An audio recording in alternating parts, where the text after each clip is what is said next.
बहुत अजीब व गरीब इस्लाम है। 4 बीवी बेड पर रख लो, लेकिन अडॉप्टेशन मत करो भैया, बच्चा गोद मत लो। कैसा है ये इस्लाम?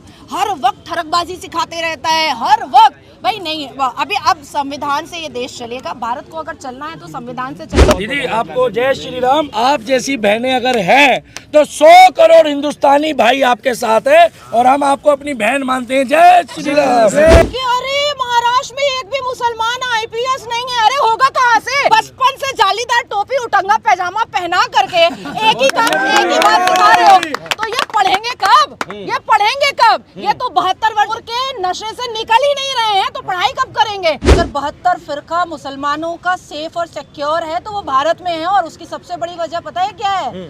आप लोग सनातनी। 82.7% सनातनी अगर भारत में ना होते तो 72 फिरका एक दूसरे को खत्म कर देता, जैसे पाकिस्तान में कर रहा है। मतलब जिन्ना वाली सोच, अजमल खसब वाली सोच, हाफिज सईद वाली सोच को हम बर्दाश्त करते रहेंगे। हो गया, जितना होना था हो गया, अब और बर्दाश्त नहीं किया जा सकता है। और सबका साथ हो रहा है। क्यों मुसलमान बेटियां क्या तरक्की नहीं कर रही हैं? मुसलमान बेटियों के लिए 3 तलाक बैन नहीं हुआ UCC के द्वारा? क्या मुसलमान बेटियों के लिए इंसाफ नहीं हो रहा है? बहुत काम हो रहा है। और आने वाले 2024 में हर स्लीपर सेल को घर में घुस करके हथकड़ी पहना। तो जब गुस्ताखे रसूल की एक ही सजा सरदा होता है, तो अपमाने राम की एक ही सजा सबसे जुदा भी हो सकता है। हैदराबाद की कुछ मुस्लिम औरतें थीं, तो हमारे मित्रों ने प्रश्न किया इसी चीज के ऊपर, 3 तलाक के ऊपर निरस्त करने की बात की जा रही थी। तो उन्होंने कहा कि उनकी जो पाक किताब है उसमें शौहर को अल्लाह ताला ने ये सारे के सारे जो हैं परमिशंस दे रखे हैं। तो जब अल्लाह ताला ने उनको परमिशन दे रखा है तो मोदी कौन होता है बदलने वाला? नहीं, मोदी तो इस देश का प्रधानमंत्री है और संवैधानिक हक है उनके पास बदलने का। राहुल बाबा और सोनिया जी फिरंगी की खटपट औरत, ये लोग दोनों इटली जाएंगे। लड़की हूँ, लड़ सकती हूँ और सिर्फ भाई के साथ चुम्मा चाटी कर सकती हूँ। दीदी आपको जय श्री राम। आप जैसी बहनें अगर हैं तो 100 करोड़ हिंदुस्तानी भाई आपके साथ है और हम आपको अपनी बहन मानते हैं। जय श्री राम।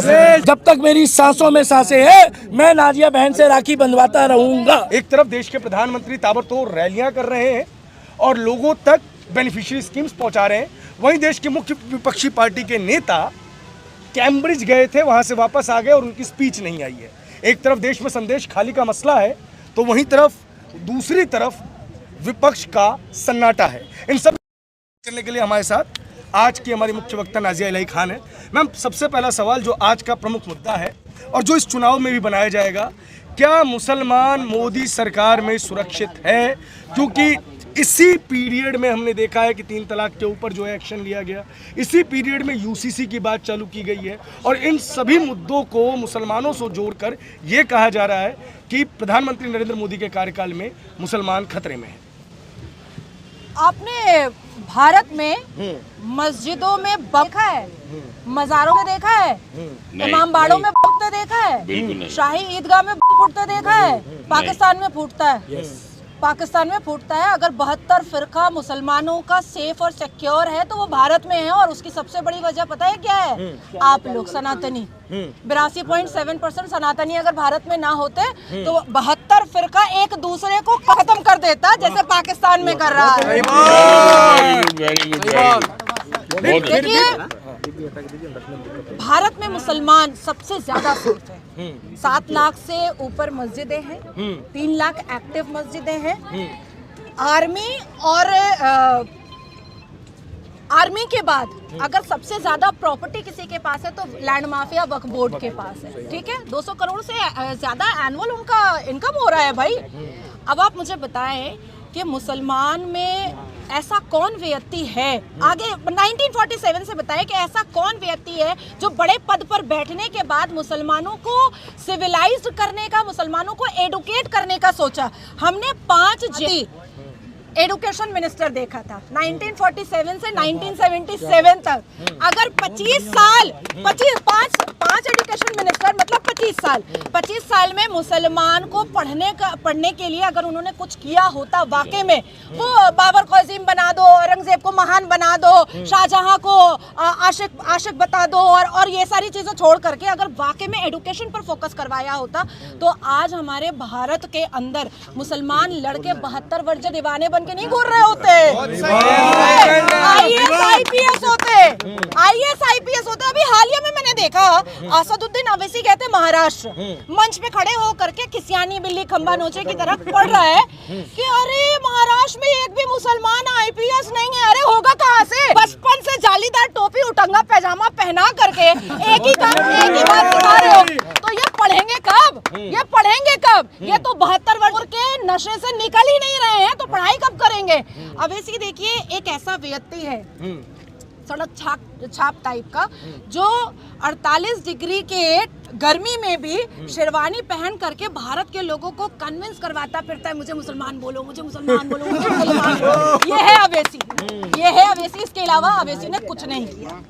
लेकिन और भी तो बड़े बड़े नेता हैं जो लोकसभा चुनाव में बाहर आएंगे, मसलन आजम खान साहब, मसलन बदरुद्दीन अजमल साहब। आपके बंगाल जहां से आप आते हैं वहां से बड़े बड़े पेशावरी मिनिस्टर्स, वो लोग कहेंगे कि अब देश के मुसलमानों को एक साथ एकजुट होना होगा, वरना इस देश में जो मुसलमानों का कॉन्स्टिट्यूशनल राइट है उसे नरेंद्र मोदी 370 सीट जीतते ही खत्म कर देगा।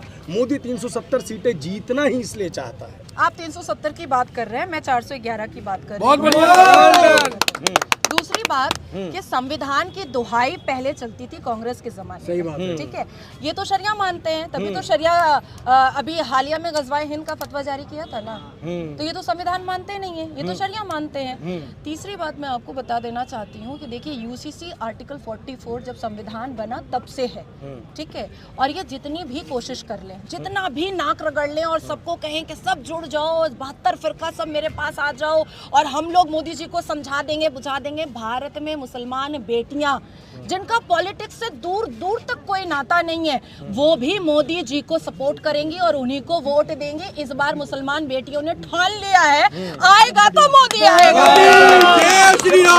46 का जिक्र होता है तो साथ में 25 और 26 का भी जिक्र कर देते हैं। कहते हैं कि हमारे को संविधान ने जो ताकतें दी हैं उसको खत्म करने की कोशिश कर रहे हैं। आप कानून की जानकार हैं, आप इस बात पे अपनी क्या राय रखते हैं? नहीं, मैं एक बात पूछना चाहती हूँ आपसे।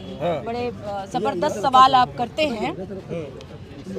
आर्टिकल 14, 19, 18, 21, 29, 22 ये सिर्फ मुसलमानों के लिए है क्या? इनके लिए नहीं है क्या? इनके लिए भी तो है ना। तो जब गुस्ताखे रसूल की एक ही सजा सरदा होता है तो अपमाने राम की एक ही सजा सबसे जुदा भी हो सकता है। देखिए मेरी नजर में, मैं मुसलमान हूँ, मेरी नजर में जितना अफजल मुकाम अल्लाह तबारक ताला का है, एग्जैक्टली उतना ही अफजल मुकाम भगवान राम का है। मैं जिस हिसाब से, मैं जितनी इज्जत से और एहतराम से जानमाज बिछा करके सजदा करके अपने अल्लाह तबारक ताला को याद करती हूँ, उतनी ही श्रद्धा और विश्वास के साथ मैं भगवान राम की मंदिर में अपना माथा भी टेकती हूँ। और यही सोच अब मुसलमान बेटियों की हो रही है। यूसीसी के द्वारा हमें अपनी इज्जत वापस मिलेगी। बहुत अजीब व गरीब इस्लाम है, 4 बीवी बेड पर रख लो लेकिन अडॉप्टेशन मत करो भैया, बच्चा गोद मत लो। कैसा है ये इस्लाम? हर वक्त ठरकबाजी सिखाते रहता है, हर वक्त। भाई नहीं, अब संविधान से ये देश चलेगा। भारत को अगर चलना है तो संविधान से चलेगा। और जिस हाथ में पत्थर है, सारे हाथ, जितने भी लोग भारत की धरती पर हैं उनका समर्थन अब नहीं किया जाएगा। लेकिन मोदी जी इसी बात को तो लेकर कहते हैं कि सबका साथ सबका विकास। हाँ तो सबका नहीं, सबका साथ नहीं। अरे मतलब जिन्ना वाली सोच, अजमल खसब वाली सोच, हाफिज सईद वाली सोच को हम बर्दाश्त करते रहेंगे। हो गया, जितना होना था हो गया, अब और बर्दाश्त नहीं किया जा सकता है। और सबका साथ हो रहा है। क्यों मुसलमान बेटियां क्या तरक्की नहीं कर रही हैं? मुसलमान बेटियों के लिए 3 तलाक बैन नहीं हुआ यूसीसी के द्वारा? क्या मुसलमान बेटियों के लिए इंसाफ नहीं हो रहा है? बहुत काम हो रहा है। और आने वाले 2024 में हर स्लीपर सेल को घर में घुस करके हथकड़ी पहनाया जाएगा। अच्छा, लोकसभा चुनाव 2024 करीब में है जी। राहुल गांधी भारत जोड़ो न्याय यात्रा के तहत जैसे जो रीजनल पार्टियां हैं सबको इकट्ठा कर रहे हैं प्रेजेंट टाइम में। तो रीजनल पार्टियों का एक महत्वपूर्ण स्थान है, एक वोट बैंक है, इतना हल्के में तो नहीं ले सकते। मुझे लग रहा है ना कि राहुल गांधी को ना आप पत्रकार ही लोग इम्पोर्टेंट समझते हैं, क्योंकि जनता तो उनको सीरियस नहीं लेती है। जनता तो बिल्कुल सीरियस नहीं लेती है, आप ही लोग उनके बारे में बात करते हैं। अब बात करना बंद कर दीजिए, लापता स्ट्रीट हो जाएगी। जनता सीरियस लेती है, लेकिन बीजेपी वाले नहीं लेने देते हैं। डायरेक्ट आरोप कौन कौन कहाँ पर वो रहती है जनता, जरा बताइए। कहीं पाकिस्तान में तो नहीं रहती है जो राहुल गांधी को सीरियस लेती है? क्योंकि मैं आरजू काज़मी के एक चैनल पर बैठी हुई थी, तो नवाज शरीफ की पार्टी का एमएलए राहुल गांधी का प्रचार कर रहा था। तब मैंने कहा कि मुझे लगा था कांग्रेस के साथ 28 पार्टियां जुड़ी हैं, पाकिस्तान भी जुड़ा हुआ है। अच्छा हुआ आपने पुष्टिकरण कर दिया। मुझे लगता है राहुल गांधी को सीरियस पाकिस्तान ले रहा है, हम तो नहीं ले रहे। राहुल गांधी को सीरियस नहीं लेते हैं। मुझे बताइए, यूथ बहुत कनेक्ट फील कर रहा है यूपी में जो यात्रा उनकी गुजर रही राहुल थी। गांधी यूथ है, तब तो फिर मैं तो अभी घुटने केवल खेल रही हूँ। मैम, राहुल गांधी ये कहते हैं कि हिंदू मुस्लिम राजनीति ज्यादा हो रही है। आप एक मुस्लिम वुमन होने का अंदाजा क्यों लगता है कि हिंदू मुस्लिम राजनीति ज्यादा हो रही है? नहीं, बिल्कुल नहीं हो रहा है। न्याय की बात हो रही है, इंसाफ की बात हो रही है। मुसलमान बेटियों के आंख के आंसू पोंछे जा रहे हैं। मुसलमान बेटियों को मसियार जैसी चीज़ों, निकाह मसियार और मुत्ता जैसी चीज़ों से बचाया जा रहा है। पहली बार कोई प्रधानमंत्री मुसलमान बेटियों को सशक्त करने की कोशिश कर रहा है, तो बुरा लग रहा है क्या? और जिसको बुरा लग रहा है वो अपना मुंह बंद करके इटली चला जाए।